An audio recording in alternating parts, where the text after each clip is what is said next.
European Union officials on Tuesday promised more cash for Greece during a visit to its border with Turkey, which tens of thousands of migrants and refugees have been trying for days to breach. The officials urged Turkey to abide by a 2016 deal which requires it to keep the migrants on its soil in return for EU aid. After an upsurge in fighting in Syria last week, Ankara says it will no longer stop migrants who want to reach Europe. Greek riot police have used tear gas against the migrants at its Kastanis border post, while the Coast Guard has tried to stop boats transporting migrants to Greece's Aegean Islands. A Syrian boy died on Monday after his boat capsized in the area.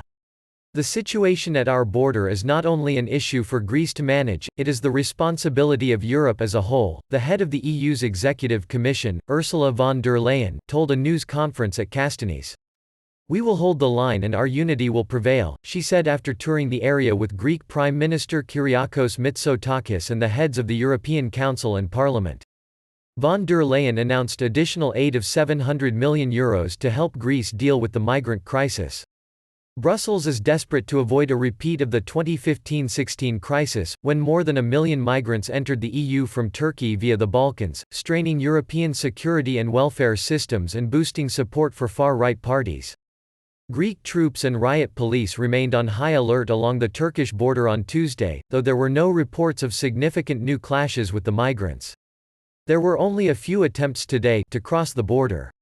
"Let's hope they get the message," a machine gun-toting army officer told Reuters at the Kastanis border post. Army jeeps patrolled the area and roads leading to the Evros River, which marks the Greek-Turkish border, remained shut. The crisis has badly strained ties, never good, between Ankara and Athens. Mitsotakis accused Ankara of deliberately encouraging migrants to head to the border in order to promote its geopolitical agenda and divert attention from the situation in Syria. He also said these migrants were not fleeing the latest flare-up of fighting in Syria's Idlib province but were people who have been living safely in Turkey for a long period of time. Many speak fluent Turkish, he added.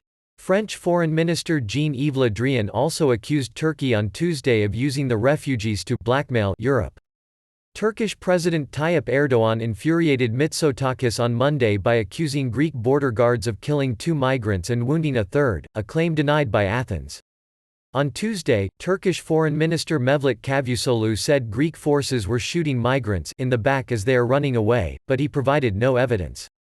Turkey, which hosts 3.6 million refugees from Syria's civil war and faces another possible big influx as the fighting drags on there, says it cannot take in any more. Human Rights Watch said it had received multiple reports that Greek border guards were pushing people back into Turkey, which could violate the right to claim asylum as well as a ban on returning people to where they would be unsafe, both of which are enshrined in international law. The mood toward migrants on Greek islands such as Lesbos, once relatively welcoming, has soured since the 2015-16 crisis amid a sense that the Athens government and the EU are not providing sufficient support.